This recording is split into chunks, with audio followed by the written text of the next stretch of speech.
Hello students. मैं doctor नायरल माली, सहायक आचार्य इतिहास, government college Raipur Bhilwara, online class में आपका स्वागत करता हूँ। आज हम बीए पार्ट थर्ड के पेपर सेकंड आधुनिक विश्व इतिहास में सुधारवाद यानी रिफॉर्मेशन के बारे में अध्ययन करेंगे। हम देखेंगे ये धर्म सुधार जो था उसका अर्थ क्या है, इस धर्म सुधार के पीछे क्या कारण रहे और मार्टिन लूथर ने इसमें किस प्रकार भूमिका निभाई। 16वीं शताब्दी के प्रारंभ में यूरोप में ईसाई धर्म एवं पोप के प्रभुत्व के विरुद्ध एक आंदोलन शुरू हुआ था। इसे धर्म सुधार आंदोलन कहा जाता है। पुनर्जागरण में भी हमने देखा था कि मध्यकाल में यूरोपीय जनजीवन जो था वो धर्म से प्रभावित था। राज्य के प्रत्येक क्षेत्र में और व्यक्ति के जीवन के प्रत्येक क्षेत्र में पोप और धर्म का हस्तक्षेप बहुत अधिक था। व्यक्ति जन्म लेने के साथ ही चर्च की शरण पाता और मृत्यु तक उसका जीवन चर्च से ही नियंत्रित होता था। चर्च ईसाई धर्म के परंपरागत विश्वास और आस्था का प्रतीक माना जाता था। वह धार्मिक मानदंडों एवं नैतिक मानदंडों का संरक्षक था। वास्तव में चर्च एक सार्वजनिक विभागीय संस्था थी। यह व्यक्ति की इच्छा पर निर्भर नहीं था, उसे चर्च का अनुयायी होना ही पड़ता था। चर्च का जो सर्वोच्च धर्मगुरु होता था वो पोप होता था, जो रोम में रहता था, और उसके नीचे अनेक बिशप और पादरी होते थे। पोप का निर्वाचन विशेष पादरियों द्वारा किया जाता था, जिन्हें कार्डिनल कहा जाता था। पोप कैथोलिक धर्म का सर्वोच्च नियम निर्माता, सर्वोच्च न्यायाधीश और चर्च की संपूर्ण गतिविधियों और आर्थिक व्यवस्था का सर्वोच्च प्रशासक था। वह रोम नगर और उसके आसपास के क्षेत्र, जिसे पेपल स्टेट्स कहते थे, का भी शासक था। क्योंकि व्यक्ति के जीवन में पोप का बहुत अधिक हस्तक्षेप था, अतः शासक वर्ग भी पोप से एक प्रकार से हम कहें भयभीत रहते थे।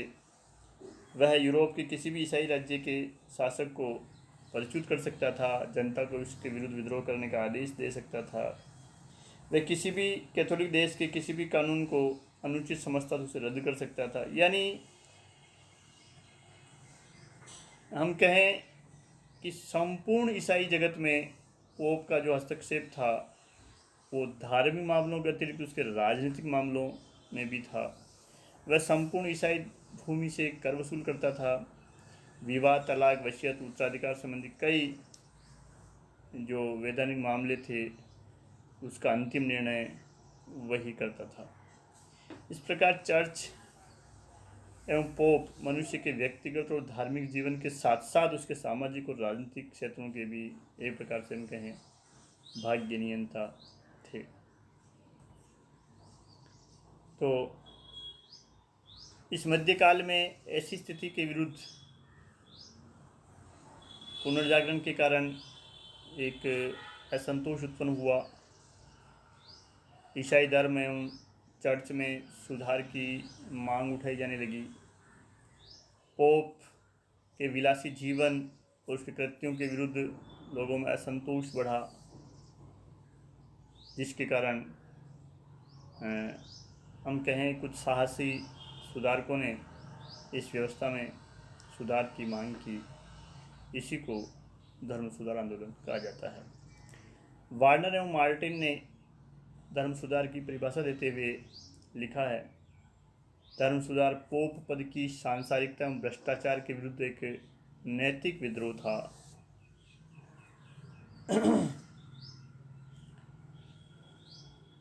धर्म सुधार आंदोलन के 4 मुख्य उद्देश्य थे। ईसाई लोगों के नैतिक एवं आध्यात्मिक जीवन को पुनः समुन्नत करना, रोम के पोप के व्यापक धर्म संबंधी अधिकारों को कम करना या ख़त्म करना, चर्च में जो दोष और बुराइयाँ आ गई थी उनको दूर करना तथा कैथोलिक धर्म में जो दिखावा या बाह्य आडंबर प्रवेश कर गए थे उनको समाप्त करके जनता के समक्ष बाइबिल में जो धार्मिक सिद्धांत है उसके अनुसार सच्चा धर्म का स्वरूप रखना, ये सारे इस धर्म सूत्र आंदोलन के उद्देश्य थे। पोप के विस्तृत अधिकारों के विरुद्ध जो विद्रोह हुआ उसे राजनीतिक आंदोलन कहा जाता है, मगर धर्म सुधार आंदोलन के परिणाम स्वरूप ईसाइयों में जो नैतिक व आध्यात्मिक उन्नति हुई वह धर्म सुधार का ही एक रूप था, सुधारवाद का ही एक रूप था। प्रोफेसर हर्नसा ने इस धर्म सुधार आंदोलन के स्वरूप के बारे में लिखा है कि प्रोटेस्टेंट आंदोलन जर्मनी की ट्यूटन जाति का रोमनों के आधिपत्य के विरुद्ध, सांसारिक प्राणियों का पादरियों के आधिपत्य के विरुद्ध, धनी किंतु मितव्ययी लोगों का सिद्धांत विहीन अपव्ययी लोगों के विरुद्ध तथा बौद्धिक स्वतंत्रता का पोप के अत्याचारों के विरुद्ध विद्रोह था। इन सबसे बढ़कर यह धर्मपरायण जाति का ऐसी प्रथा के विरुद्ध विद्रोह था जिसे क्षमा पत्रों की बिक्री कहा जाता था और जिसके कारण अत्यधिक दोष उत्पन्न हो गए थे। इसी धर्म सुधार आंदोलन के परिणाम स्वरूप जो ईसाई धर्म है दो भागों में, कैथोलिक और प्रोटेस्टेंट में विभक्त हो गया था। मार्टिन लूथर के जो विचार को मानने वाले जो लोग थे वो प्रोटेस्टेंट कहलाए थे। हम देखें इस धर्म सुधार आंदोलन के पीछे क्या क्या कारण थे। इतिहासकार हेज लिखते हैं कि पुनर्जागरण ने चर्च की कुरीतियों की ओर जनता की आंखें खोल दी और इस प्रकार प्रोटेस्टेंट धर्म सुधार के लिए मार्ग प्रशस्त कर दिया। तो हम पुनर्जागरण को भी धर्म सुधार आंदोलन का एक महत्वपूर्ण कारण मानते हैं कि जिसके कारण लोगों में एक प्रकार से विचार स्वतंत्रता की भावना उत्पन्न हुई।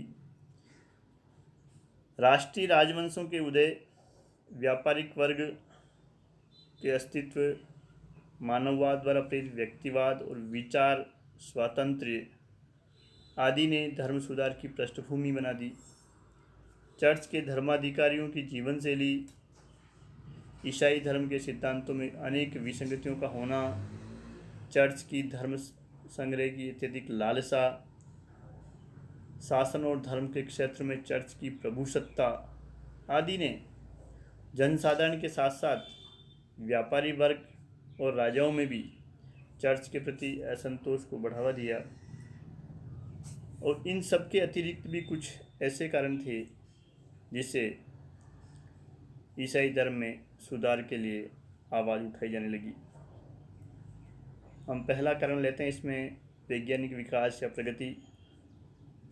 पुनर्जागरण के फलस्वरूप 14वीं-15वीं शताब्दी में ईश्वर और संसार के संबंध में अनेक वैज्ञानिक विचारों का जन्म हुआ, जिससे चर्च की जो प्राचीन मान्यताएं थी उसके प्रति लोगों में शंका उत्पन्न होने लगी।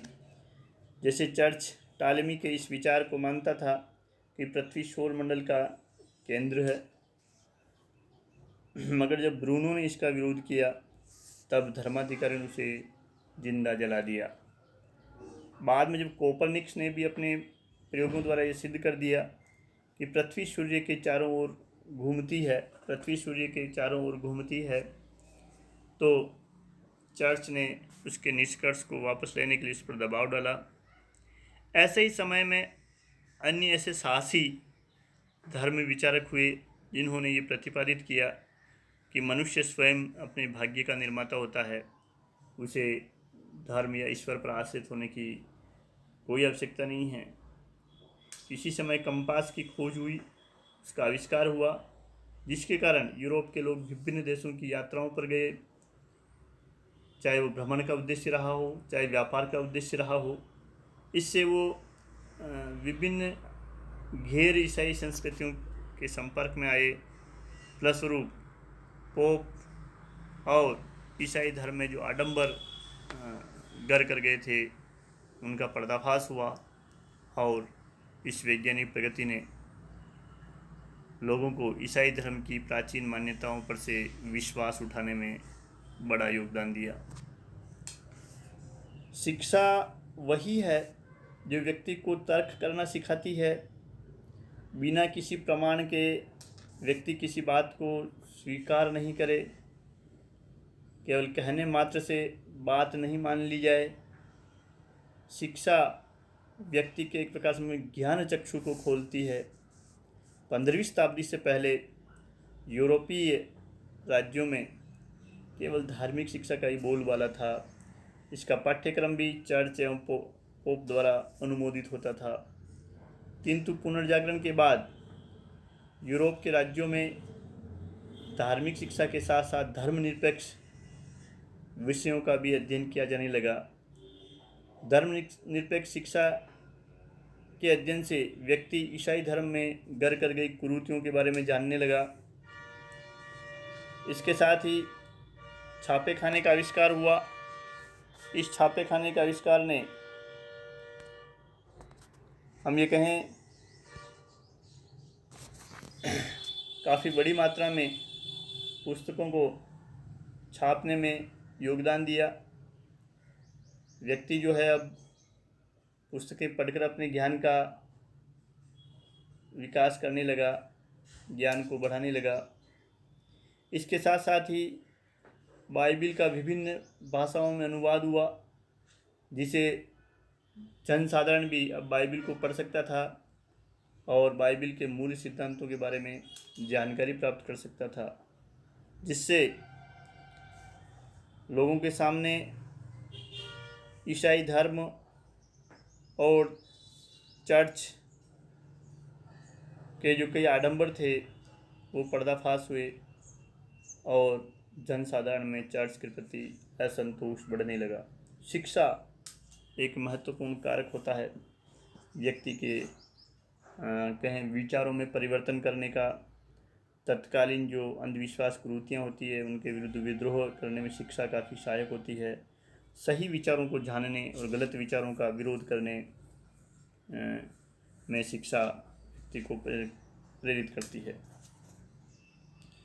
तीसरा जो महत्वपूर्ण कारण रहा वो रहा धर्म सुधार आंदोलन का आर्थिक समृद्धि। मध्यकाल में यूरोप की व्यवस्था जो थी वो सामंती व्यवस्था थी, जहाँ किसानों को कोई अपन कहें स्वतंत्रता प्राप्त नहीं थी।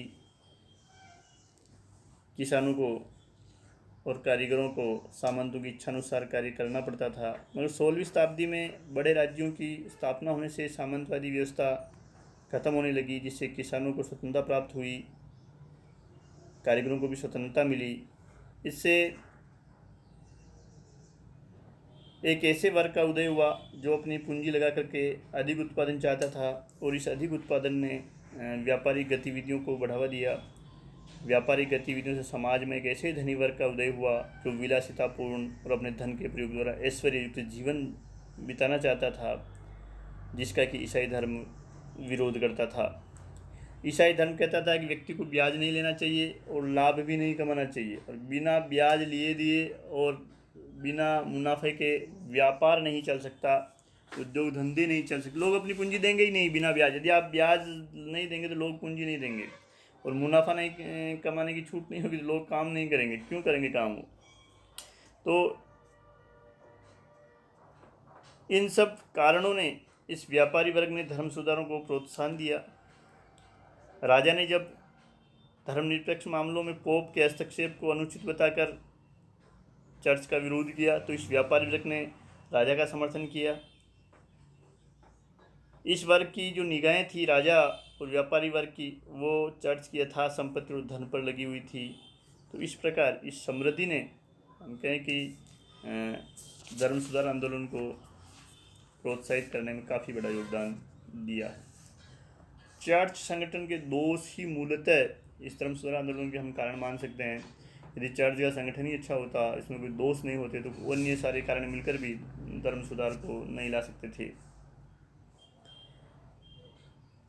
13वीं शताब्दी तक आते आते चर्च शोषण का एक शक्तिशाली साधन बन चुका था। उसने एक विशाल श्रेणीबद्ध संस्था का रूप धारण कर लिया था।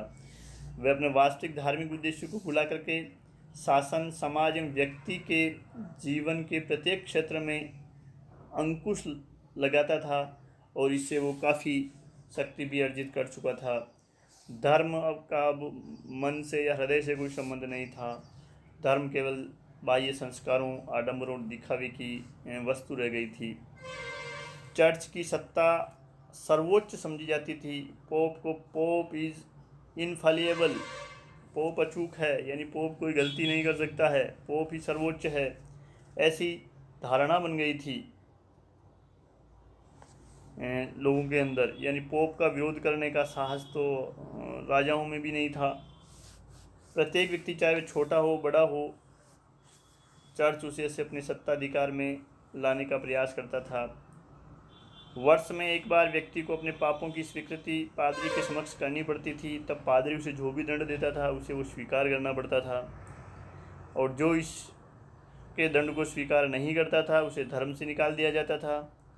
और ऐसी बात फैलाई जाती थी कि धर्म से जो व्यक्ति निकाला जाता था वो नरक में जाता था, और ऐसे धर्म बहिष्कृत व्यक्ति का यदि निधन भी हो जाता था, मृत्यु भी हो जाती थी, तो उसे धार्मिक रीति रिवाज से दफनाने का निषेध था। कैथोलिक धर्म की जो एक विशेषता थी, संस्कार पद्धति, जिसे ईश्वर की कृपा को मनुष्यों तक पहुंचाने का साधन माना जाता था, जिसके कारण उसे इस संस्कारों का पालन करना पड़ता था। संस्कारों के बिना मुक्ति की कल्पना नहीं की जा सकती थी, और संस्कार पुरोहित के बिना पूरे नहीं होते थे, और पुरोहित ही पापियों को उनके पाप से मुक्ति दिलाने का एक प्रकार से ठेका ले लेते थे। वो मनमाने रूप से इस वजह से लोगों का आर्थिक शोषण करते थे। बाइबिल में उल्लेख मिलता है कि ऊंट का सुई के छेद से निकलना आसान है, पर किसी धनी व्यक्ति का स्वर्ग पहुंचना मुश्किल है। मगर इसी बाइबिल के सर्वोच्च व्याख्याता, ईसाई धर्म के सर्वोच्च धर्मगुरु राजप्रसादों में वैभव के साथ विलासी जीवन व्यतीत करते थे। उनका व्यक्तिगत जीवन दूषित हो चुका था। पोप अलेक्जेंडर षष्ठम चारित्रिक रूप से भ्रष्ट था, और उसने अपनी नाजायज़ संतानों को आगे बढ़ाने के लिए काफ़ी प्रयास किए। उसका उत्तराधिकारी जूलियस द्वितीय केवल सैन्य कार्य में ही दिलचस्पी लेता था, धार्मिक कार्यों से कोई लेना देना नहीं था। पोप लियो दसम एक जुआरी था, और धन इकट्ठा करने के लिए वह विभिन्न बहाने बनाता था, यानी जघन्य कार्य भी उसके लिए धन एकत्रित करने का एक साधन था। ये एक ऐसे लोग थे जो समाज के लिए आदर्श थे। ईसाई धर्म के सर्वोच्च पद पर विराजित लोग ऐसा कार्य करते थे। इस तो नीचे की जो चर्च की जो संस्थाएं थी, छोटे छोटे चर्च और पादरी थे, उनकी क्या स्थिति होगी उसका अनुमान हम लगा सकते हैं। वो सब चारित्रिक रूप से भ्रष्ट थे और भ्रष्टाचार में अधिकांशतः डूबे हुए थे। खुलेआम ये लोग अपन के भ्रष्टाचार और विलासी जीवन व्यतीत करते थे, मगर आम व्यक्ति इतना अनुशासित था कि इनके विरुद्ध आवाज़ तक नहीं उठा सकता था। मगर इस चर्च के इन खर्चों को उठाने का जो दायित्व था वो एक आम ईसाई धार्मिक व्यक्ति का था। हर व्यक्ति अपनी आय का 10वां भाग चर्च को देता था। चर्च के जैसे ही खर्चे बढ़ते तो चर्च कर भी बढ़ाने लगा। चर्च को निश्चित भेंट और उपहार देना धार्मिक कार्य माना जाता था, और ये सब कर एवं उपहार अंततः जनता पर बोझ ही थे। यूरोप के जो अन्य राज्य थे वो इस बात से दुखी थे कि उनका जो धन है वो रोम चला जाता है, यानी विदेश चला जाता है, और चर्च द्वारा आर्थिक शोषण से राजा और धनी आम जनता से भी ज़्यादा क्षुब्ध थे। आम जनता तो फिर भी धर्मभीरू होती है और वो उस चीज़ को सहन भी कर लेती है, मगर धनी वर्ग अपने धन का विदेश चले जाना या चर्च में चले जाना एक प्रकार से उनको सही नहीं था।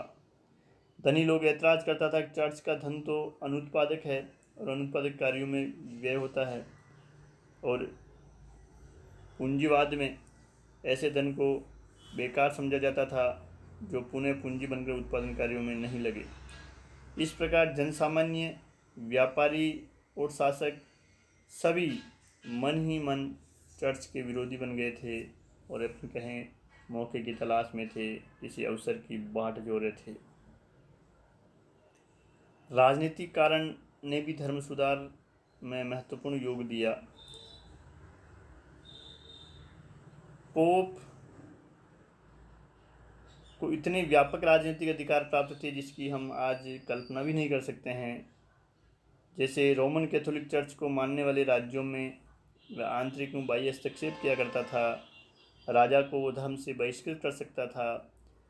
किसी भी राज्य में चर्च के अधिकारियों या पादरियों की नियुक्ति करने का अधिकार पोप को था।